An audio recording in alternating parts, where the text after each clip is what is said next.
200, let's say 225 before Christ. Archimedes. Are you familiar with Archimedes? Right? He lived 50 miles from here. Right? He's considered one of the genius mathematics at the level of Newton, Einstein. The three genius mathematics are Archimedes, Newton, Einstein. The medal, the mathematical Nobel Prize, the Nobel Prize for the mathematicians, the medal, the gold medal, has on one side the face of Archimedes. On the other side, are you familiar with that medal? Have you seen that image? Search for it because it's really interesting. On the other side, you have the symbol that Archimedes wanted on his grave, and Cicero, almost 100 years after he died, was looking for the Archimedes grave because the Romans killed Archimedes, but they didn't want to kill him. It was an accident.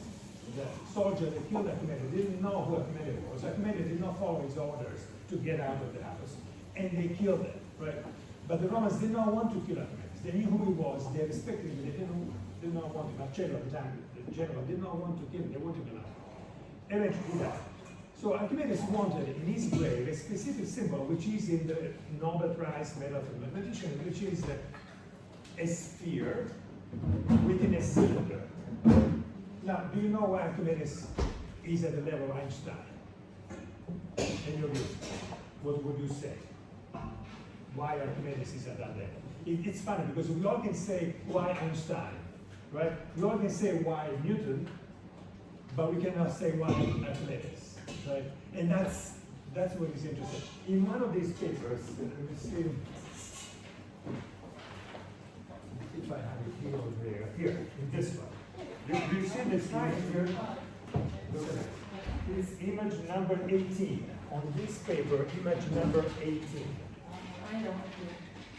This is I consider this one of the most beautiful pieces of music ever written, 230 years before Christ. So we're talking about 2,200 plus years ago. And look at this. You have a 2PR. I say PR, but pi, how do you say it?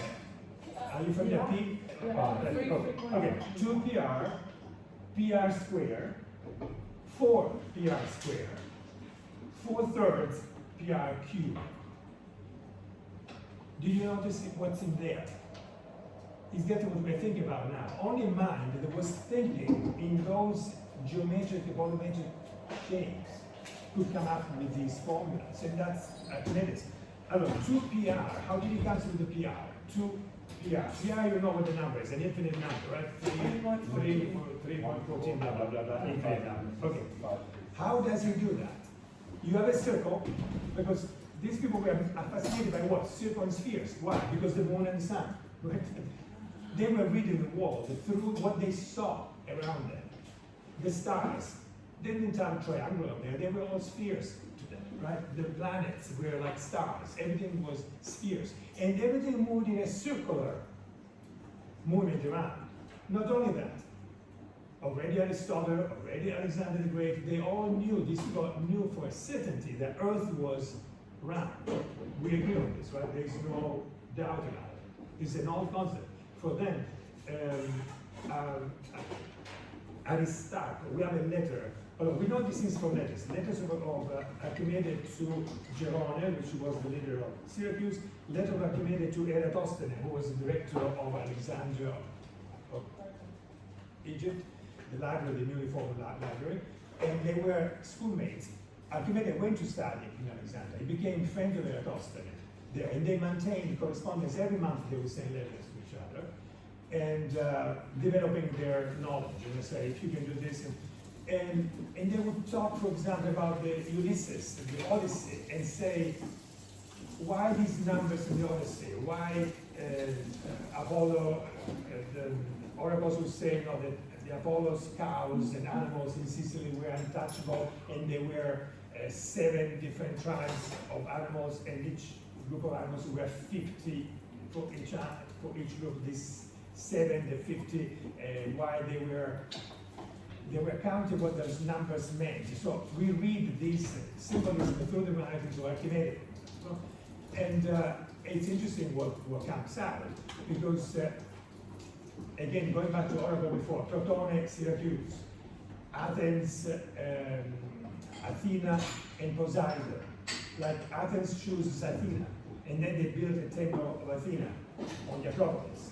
And in Sicily, they built a temple of Zeus, right? Like the largest temple in the Mediterranean, bigger than the Parthenon. In Agrigento, if you go this way, you know, there is an amazing sequence of temples. There's more temples here than there is all over Greece. You know, nothing taken out from Greece. But there is this temple, so I want to go get lost. So why, thank you, why Athens and why Poseidon? You know the story why the Athenians chose Athens over Poseidon? No. So they were, you know, Athenians were, they decided everything together. If we were Athenians right now, with the exception of women, they were not allowed to vote, right? But from the Greek place, we know that the women, we have amazing plays where women would start a sex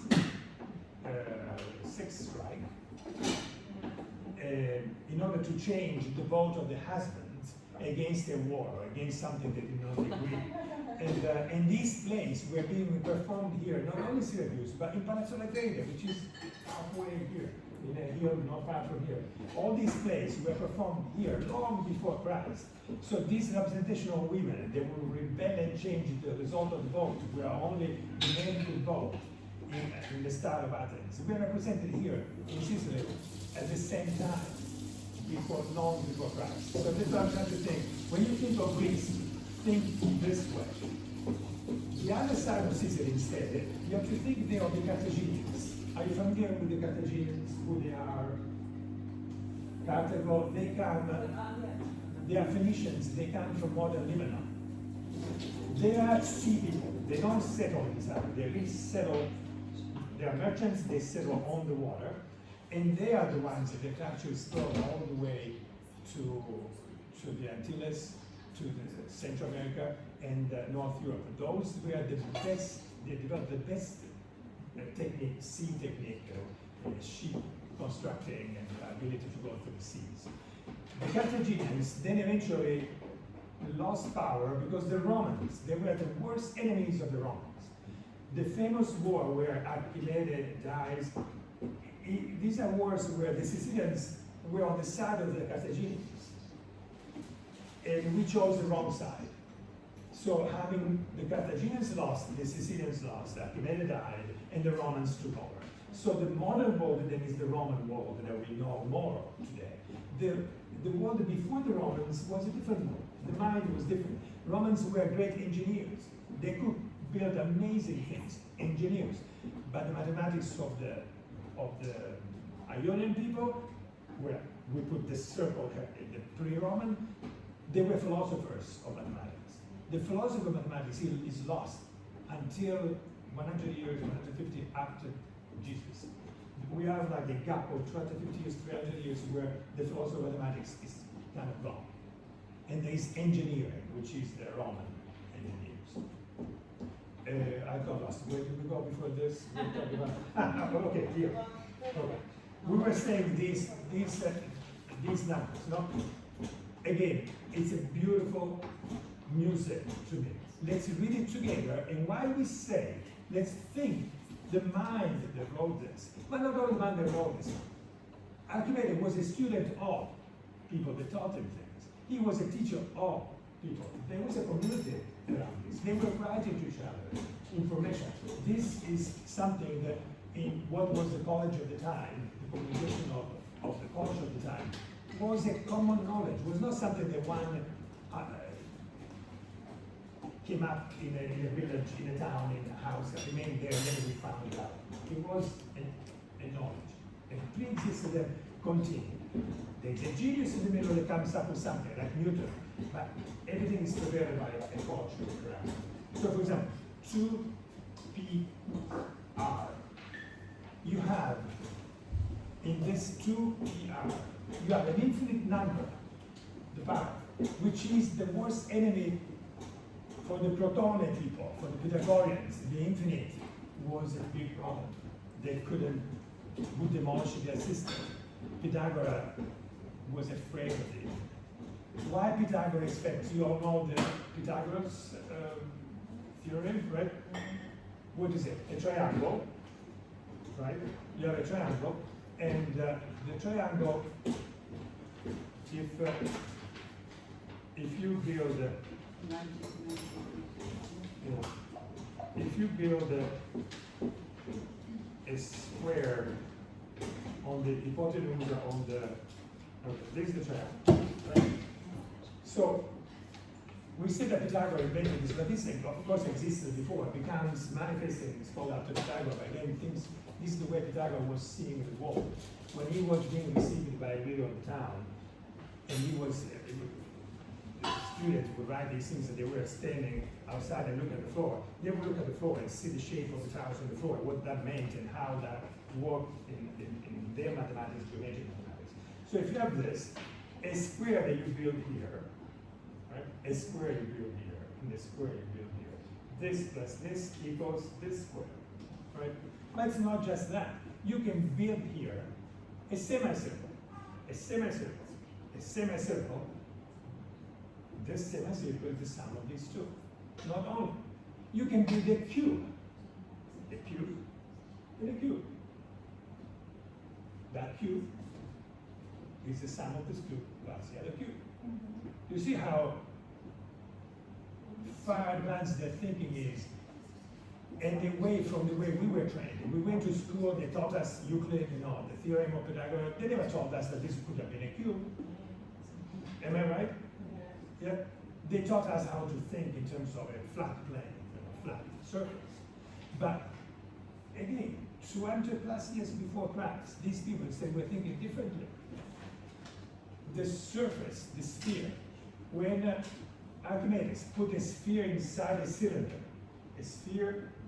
in this cylinder, like a hat box, right? And the sphere inside, he finds out something fascinating, is that the proportion between the surface of the sphere and the surface of the cylinder, which is easy, right? The cylinder is a circle, the surface of a circle, and the height.